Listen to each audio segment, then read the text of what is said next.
ஆலனின் மகிழ்வுலா. Alan என்ற சிறுவன் ஒரு நாள் தன்னுடைய பள்ளி சுற்றுலாவுக்குச் சென்றான்.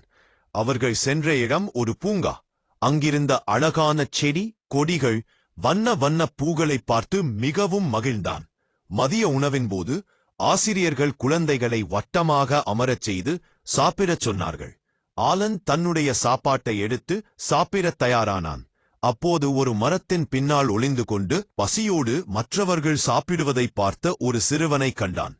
ஆலன் உடனே தன்னுடைய ஆசிரியரிடம் சென்று, நாம் அறம் செய்ய விரும்பு என்று படித்தோமே, அந்த பையனை சாப்பிட அழைக்கட்டுமா என்று கேட்டான். ஆசிரியர் பெருமையோடு அவனுக்கு அனுமதி கொடுத்தார். ஆலன் அந்த பையனை அழைத்து தன்னுடைய சாப்பாட்டில் பாதியை அவனுக்கு கொடுத்தான்.